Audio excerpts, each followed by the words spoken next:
Welcome, Tech Crusaders. We are continuing our adventure with the Fairphone 4 and EOS. If you've missed my first video, well, after you watch this one, go back and watch that one too. That's an unboxing, get an idea of what it's like out of the box with that. Really fun video, and really appreciate the awesome feedback I got on that video. So thumbs up, subscribe, all that good stuff. But this week, we are continuing with a more in-depth review because I've spent the last few weeks with this device.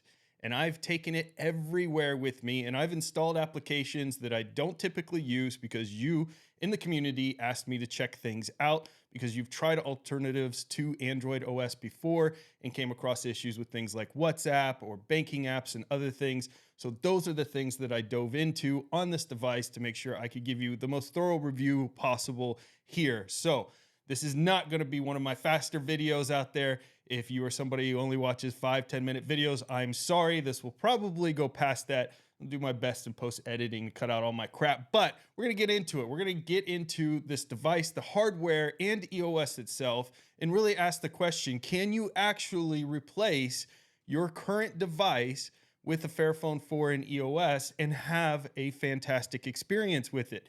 And I think you're going to be pleasantly surprised with what I found here, but there are some things that may keep you from using this device as your daily driver, depending on the type of user that you are with your phone. We're going to get into that too. All of this coming up on the video. We're going to go through all of it. You're going to love it right now. All right, so let's start with the interface. If you watch the unboxing video, you know, out of the box, I really dug the interface, and that has not changed in my use of the Fairphone 4 over the last few weeks in EOS combination here.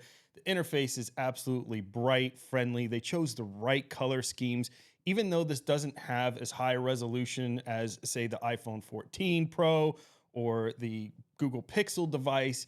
I didn't feel like I'm losing anything at any point when it comes to resolution, especially through the main interface. In fact, the brightness of this screen made me feel like, in many ways, that this was a better screen than I had on the other devices. And I think that has to do with the fact of them constantly putting in battery modes and power saving modes and things to kind of lower the resolution or lower the brightness, I should say, of the screens.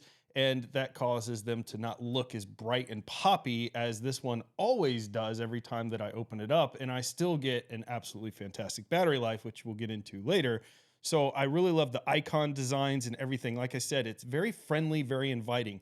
Now, one thing, it does give you the option to do gesture navigation or 3-button navigation at the very beginning. And that's pretty common. You'll see that on Motorola Razr and others where they give you that option.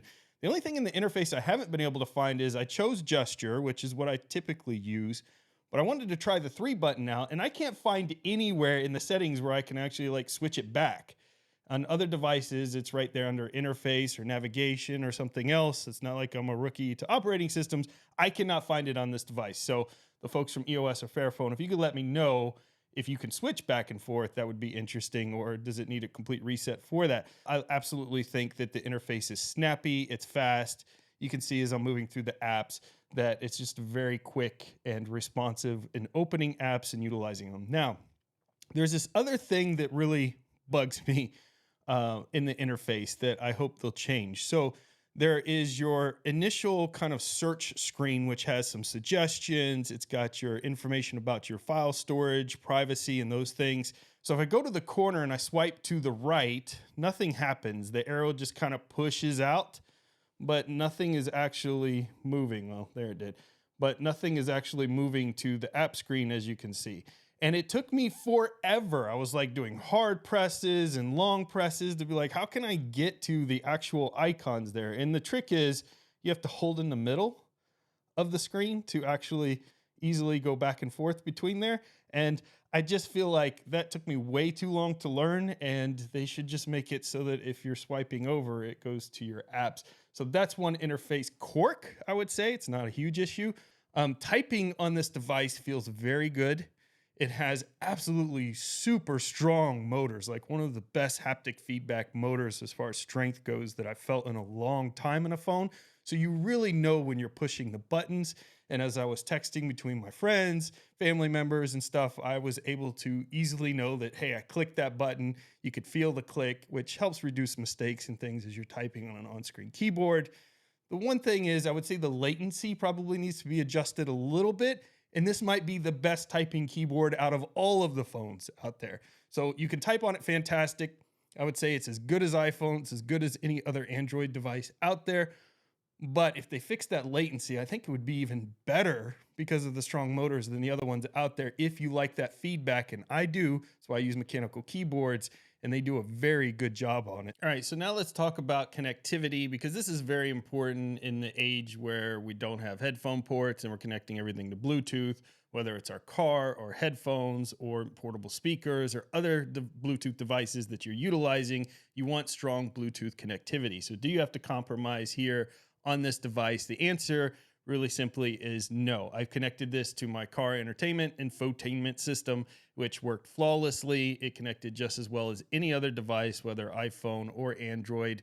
In there, it was able to sync contacts, read messages, do all the things that you can expect from some of your newer car radio systems and things in there. Android Auto worked fine. So you've got those options if you install that application, of course. Now, the other things like connecting to headphones and stuff also worked really well out of the box. So as far as connectivity goes, I connected my Jabra 85T, which is my favorite workout headset, connected flawlessly, was able to utilize them, use all the controls on them like I normally utilize. I also have some new Bose that I'm going to do a review on that I connected them to. Worked fantastic there as well. So from car to headset to speakers, everything worked flawlessly in connectivity. So big kudos to them and their Bluetooth there. Had no problem, seamlessly worked with all my Bluetooth devices. So you won't have to worry about whether your Bluetooth devices will work or not. The next section we're going to talk about is battery life. And this is a very important one with the phone. In the world of your general consumer, Apple's kind of considered the standard there, especially with the bars they've set with their laptops and things. And their iPhones are pretty efficient with their battery. They have very good battery optimization, power saving modes, and those things, especially for the specs that they're running and the capabilities that they have. But I was playing with the Motorola Razr 2023, which is a fantastic device we'll get into, and flip phone, very cool. But one of the things that I really started getting frustrated with is the battery life on this device. And I used the Motorola Razr after I was doing some of my testing with this device, and I kind of realized how superior the battery life is this. Now, remember, the battery is fully removable. Like, you could just pop this case off, pop the battery out, and put a new battery in the Fairphone. You cannot do that with any other device. So that's very important to keep in mind. The repairability here for this device, before we get into anything else, is 10 out of 10 and better than any phone on the market that I'm aware of. Like, you could repair everything on this, buy certain parts, and keep this phone for a very long time. So durability, repairability, 10 out of 10 for this device. That's in my first video. We covered that in detail, but it's very important that you understand that if you've not watched the first video, that this is a fully repairable phone that does not utilize things like slave labor in their supply chain. And they also do tons of recycling and use recyclable parts. And so this is just a very important device from that standpoint, and it stands alone in that category. There's nothing else like the Fairphone there. But we're still talking about the whole experience right now in a review. So as far as battery life goes, I was able to utilize this device to its full capacity, from going through a full work day, going to the gym, coming home, scrolling through social network, responding to texts, and getting on Discord and all of those things without worrying about the battery dying. So when it comes to our next section, privacy and security, there's nobody in the duopoly that even comes close to what Fairphone and EOS is doing here. Neither Android nor Apple are in the same category here. So this is automatically a 10 out of 10, but let me give you some reasons why.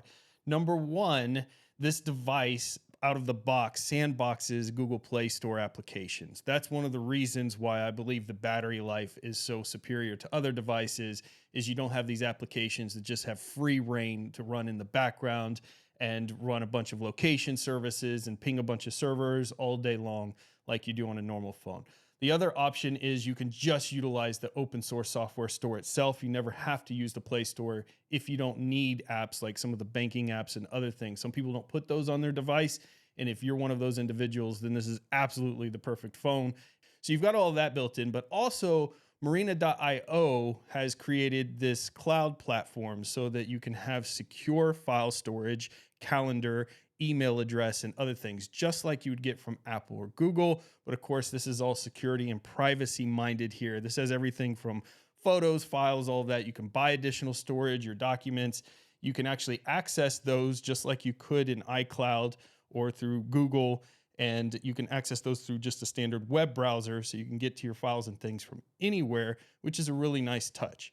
And the price plans and things are very reasonable and obviously have a lot more trust in Marina than these other companies who are just out there trying to get your data and things.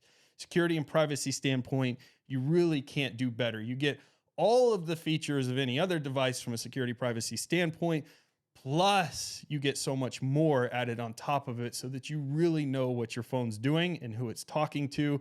And that, my friends, is extraordinarily important, especially today when these apps have gone a little cuckoo. And if you go into the App Store, it actually gives you additional security ratings on the apps that they've looked at. So you can have not only the rating system that the regular community and people, which we know those can be bought and paid for, but you've got Marina's rating for these apps as well, as far as how their permission system work and things, whether that's an app you should want to install on your phone or not. So here, 10 out of 10 all day long.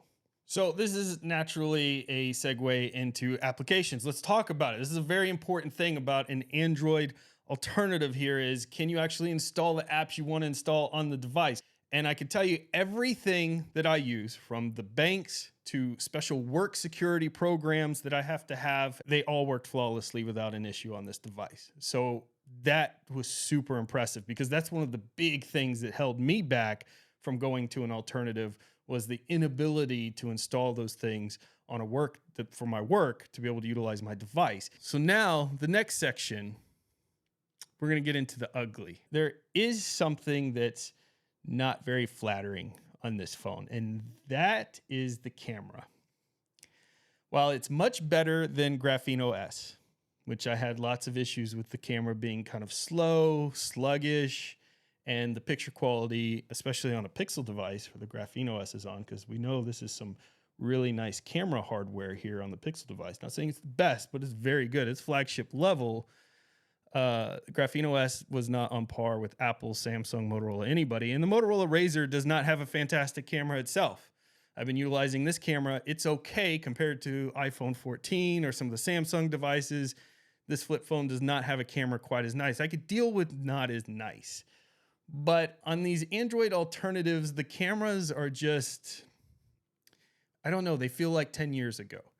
The quality of the picture is very muted. There's not a lot of pop in the colors. The shutters are very slow, even when you're starting video or taking picture. Now, with the latest EOS release, it actually got a little bit faster, but the shutter still got this 1 to 2 second kind of pause before it kicks into video mode, or the shutter takes a picture. It's very slow, and what you get as a result is rather disappointing. If there's a new phone that's launching, one of the first things they talk about is camera. And so for some of you listening to this, you're gonna be like, I don't give a crap about camera. And that's perfect, because this is the perfect device for you. Some people will even look for phones that don't have cameras on them on purpose. So the camera here is not very flattering, and some people that doesn't matter. Now with me, my phone is pretty much my primary camera for my family. Now, people like Wendy on our network, she's a professional photographer. She'll use her phone camera for quick shots, but she also has a professional DSLR and things she carries with her. Again, this would be perfect for somebody like her. It's not relying for the best photos she can, or all the photos she's going to get of her family coming from the phone device. And what I realize is that a lot of the quality of these cameras is coming from the software itself, meaning after you've taken the picture, all the processing and AI and all of that stuff that now goes into these cameras, these phones, is what's really making those photos pop. Because the camera hardware on the Fairphone 4 is not bad. I mean, it's mid-tier camera hardware. This isn't a $1,000 phone, so of course you're not getting a $1,000 camera inside of it, but it's mid-tier specs.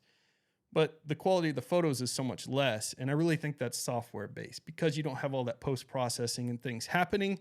You're not getting all of those kind of computer fixes going on in the background, software fixes going on in the background, enhancing the colors and all that stuff to make those photos pop, and you notice it. And you notice it in a big way. And so that's one area where I think the EOS could really invest some time in and hopefully be able to get some improvements in the camera to have some of that post processing and be able to make these pictures that are coming from the cameras themselves even pop more.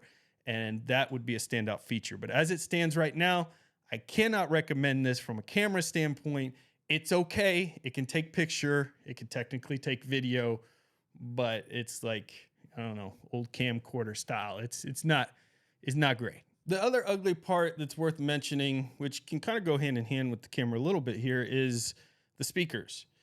So they're plenty loud. I mean, they're not the loudest speakers, but they're loud enough. It's just they periodically sound blown at high levels.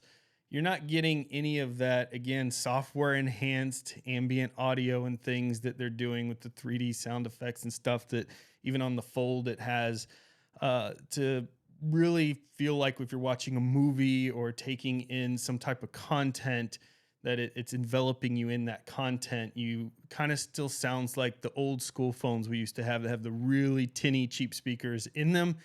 And when you get to certain high levels, it almost does that kind of fading in out blown sound that can come with really cheap speakers in there. So I know there's a Fairphone 5. I'm hoping they enhance the speakers on the Fairphone 5 because the Fairphone 4 speakers, they're pretty weak. And for a lot of people, this is their primary media consumption device.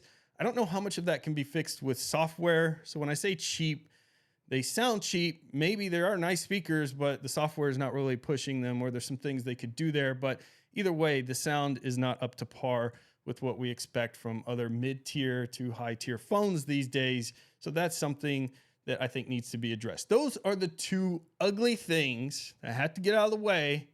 Because again, I don't whisper sweet nothings in your ear. This is just my truth. Let me know if you feel differently in the comments below. Maybe you've had experience with more mid-tier to lower tier phones and you think it sounds good. I'd like to know your opinion on it. Let's get to the conclusion. This has been one of the funnest experiments in the mobile arena that I've had since I started this channel. Because, you know, I work in this industry and it's often very disappointing to see the releases from the duopoly of Apple and Android. And recently they've gotten really boring. I think the most exciting thing out there is really the flip devices. But outside of that flip form factor, there's nothing really interesting going on in that market. I think we've kind of reached that technology plateau. And again, outside of the flip phones, it's like, oh, now we've got part titanium inside and stuff. It's not very exciting for your average consumer. And so playing with a device like this really gave me hope that we can have a third player in the arena. Because no matter how much you like Apple, Samsung, Android, whatever your fandom is based on, competition is always a good thing. It's always going to drive more innovation if we have more competition out there. And so having a device like this that's fair trade, that's fully repairable, that has fantastic OS, allows you to utilize all the apps that you want, has security and privacy built in by default, is just absolutely a game changer in this market. And it works really well. So well, in fact, that I am now retiring the iPhone entirely. And I have my combination for work and personal between the Motorola Razr and the Fairphone 4. So I think that's a huge congratulations and speaks volumes in itself, because those who've been following the channel for a long time know I have not been on that side of the fence for a long period of time, but it's just gotten so good. I trust this device so much that I couldn't not use it as a daily driver. So that conclusion in itself should speak volumes for those who've been here for a while. Those who want privacy and security, there's no contest. 10 out of 10, this is your device. EOS and Fairphone, what an amazing combination out there. I couldn't imagine how awesome it would feel to have this device and the Frameworks laptop. If you have this and the Frameworks laptop, you have two devices that are fully repairable, fully upgradable, and privacy, security focused. Just would be the absolute perfect combo together. Really, really proud of EOS, that entire team, everybody that's contributed to that project. So proud to do this video the Fairphone folks as well, and the amazing work they're doing on hardware. You all are doing something so much more important than just giving a device an alternative. It's just absolutely amazing. Thank you so much for everything you're doing for the entire community by making these kind of devices. I hope we see major carriers carry these things soon. Thank you so much for watching this video. And until next time, get out there and fill your brains.